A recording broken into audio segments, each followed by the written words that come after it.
Hey, everybody. Thank you for joining us for this episode of Change Starts Here. I'm Kim Yaris, and I am joined by my friend and colleague, Jennifer Chevalier. So today we are talking about whole person systems. I think that may make some people wonder, what's that? How would you answer that question for our listeners, Jennifer? So when I think about whole person systems, Kim, I think they are systems that put an equal emphasis on the development of emotional, cognitive, physiological, and social skills. So we're really supporting the overall well being and growth of students and also staff and families. I think that we may have lost our way here in education because educational priorities and funding allocation formulas have narrowed our focus almost exclusively on academic outcomes over the past decade. And I think there were a lot of unintended consequences of this narrow focus on academics that has led to a host of challenges. So, in keeping with our theme of systemic synergy, we need to ensure systems are aligned and coherent so they work harmoniously to achieve the intended outcomes. And Kim, with this in mind, what are the ways that our systems do not currently address the whole person, in your opinion and your experience? Yeah, it was really great for me to hear you define that. And when you were talking, at first I was like thinking, yeah, this is really important. This is for students. We need to take care of all of a student. And then you said, but it's more than that. It's the educators as well. And when you brought that up, I was thinking back to some statistics that I've read recently, I mean, about the entire system. So, like, 46% of superintendents are at risk of leaving within the next 2 to 3 years. Wow. Um, the national rate of principal turnover is 18%. The national rate of teacher turnover is about 14%, which is historically high. And the anxiety and depression among students is up 25% since 2016. So what I hear in those types of statistics is our whole person is not well across the board, right? So there is something going on. Speaking to this, that our systems are not currently addressing the whole person. And when I say that you say this, I'm thinking about some of the things that you were mentioning, like we become almost myopic, hyper focused on the one thing. And the one thing I think that we've become hyper focused on is academic achievement. So all other things fall out. So we have got our eye on the prize of, watching the line go up in our math scores and our reading scores. And we become so hyper focused on that the other things just kind of have fallen away, but Mm. to the detriment of all of these other, the whole person of superintendents, principals, teachers, and students. I agree. I've heard statistics like that recently, like the ones you shared, and I still feel shocked every time I see them or hear them because the numbers are staggering and we need that continuity in leadership across the board to really get the outcomes that we're looking for. And it's just heartbreaking that educators who get into this profession for the impact that they can make are leaving in such great quantities because we have kind of gotten off course here.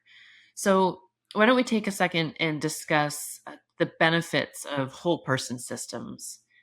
So, I'll start by just sharing. I think that the benefits include things like strong relationships, supportive learning environments, and for every student and educator to feel and be successful. I think that whole person systems result in everyone having that sense of belonging, like they feel valued and respected. Over last week, in preparation for this podcast, I came across this guide from West Ed And it's about fostering whole person systems. And so it aligns so well with our content today, Kim. And for our audience, you can find this guide in the show notes. But I just wanted to quote something from page 3 of the guide. It says, if educators at every level of the K 12 system, from the state level to the classroom, work in aligned and coherent ways to sustain the conditions that support whole person learning and development, every student will have experiences that support personal purpose, healthy relationships, a sense of place and community, success in school and the workplace, and engaged citizenship. And I read that statement several times on Friday, just really drinking it all in. And, I think some of these things that are highlighted in that quote are some of the challenges we're facing, right? We're seeing broken relationships, a lack of feeling like students and staff belong, lack of purpose, feeling disengaged. And so that really resonated with me. And, here we are with Franklin Covey. And I think that whole person approaches really support each person's strengths, their aspirations, and the needs that they have. And we want everyone to be able to realize their full potential. And so I think about the core paradigms of Leader in Me. Everyone can be a leader, everyone has genius. Change starts with me. Empower students to lead their own learning. And the fifth one, educators and families partner to develop the whole person. I feel like if in the field of education we could lean into these paradigms collectively, many of these pressing problems in education could be overcome. So, Kim, I'm wondering, as our audience is listening to this, and I'm sure this is tugging at their heartstrings too, because I think we all just feel like we've gotten off track here. Um, what do you think are some ways we can adjust our current systems to better meet the needs of our students, our staff, and our students' families? Oh my gosh. I'm so glad that you asked me that because as I was listening to you, that's what my educator brain was going to. I'm like, yes, that. We want that.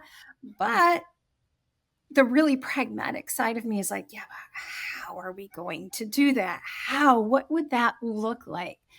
Um, and I'm just thinking that the the first thought that comes to my mind is um, that very top upper echelon of leadership. What would we do there?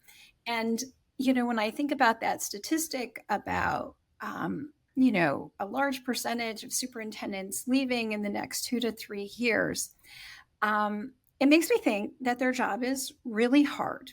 And as a whole person, what would help them? And the one thing that comes to mind is this concept of distributed leadership, right? So um, it seems to me that if we spread out the leadership responsibilities across multiple individuals or teams within a school district, rather than, you know, putting it all on the shoulders of the superintendent, um, there could be like this ripple effect of benefits, right? So the superintendent would be less stressed because the superintendent would be sharing the responsibilities of the job with people within his or her circle. And those people feel seen because they're trusted by their superintendent to take on this additional responsibility. And they also share part of their responsibilities with the people beneath them, and it just seems them beneath, in the hierarchy. I'm thinking superintendent, principal, teacher, students, in that way. That's what I mean by beneath. But um, I'm just thinking that it could really be a win-win if we distributed some of that leadership. And, it just everybody has that potential to lead. And by sharing some of that, it would seem to me that it could relieve a lot of stress on on leaders and empower people. So that's one thought that I have. When I say that, Jen, does anything come to your mind? Any thoughts about that? I totally can think of how people are underutilized. Like we all have different strengths and talents.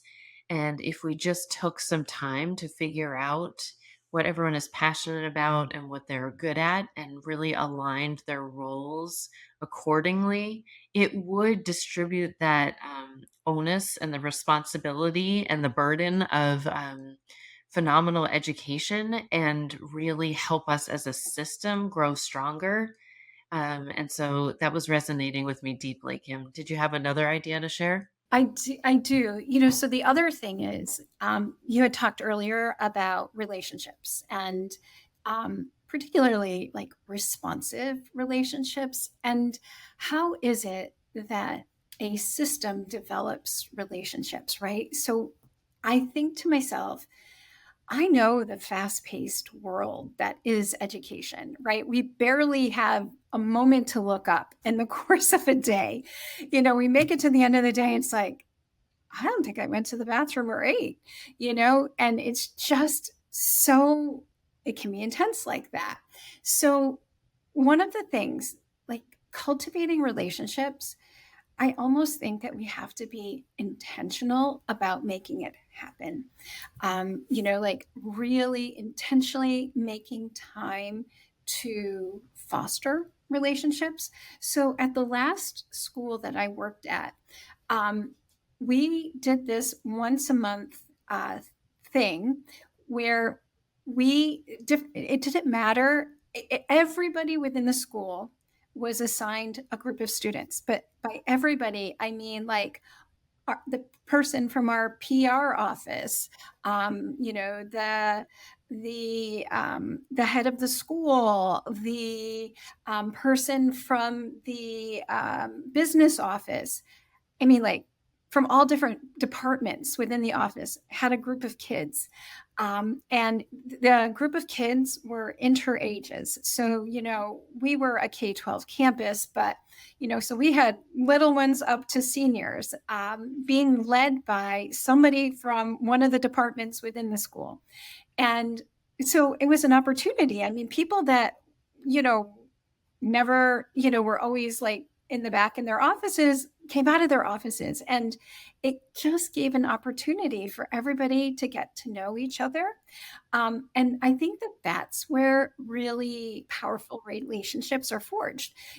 Otherwise, there's like a mystique around people. And, that what we don't know, that uncertainty breeds stories that perhaps are not necessarily true.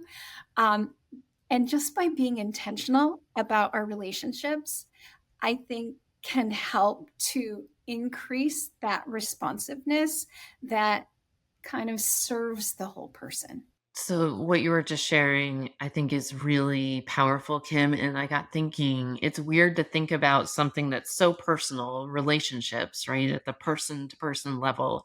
But then, how do we systematize relationships, right? Create those spaces for authentic relationships to be built among students or students to teachers or teachers to teachers. And that is really, I think it boils down to time, right? How do we build time into schedules and routines to create that space to make that happen? But I do think that is a key component that is missing. We see that in low student attendance, low teacher attendance, unfortunately, violence in schools. I think those key relationships that really help everyone feel like they belong and they matter are just deficient. And so, if we can lean into that, I think that would be really important. When you were talking about time, I was thinking about what we make time for telegraphs what we value.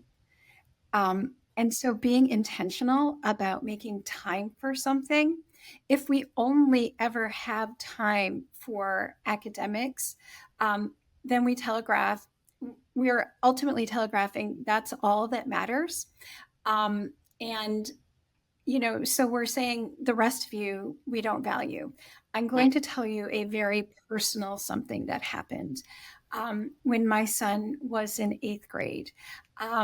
I was always on him about doing better in school.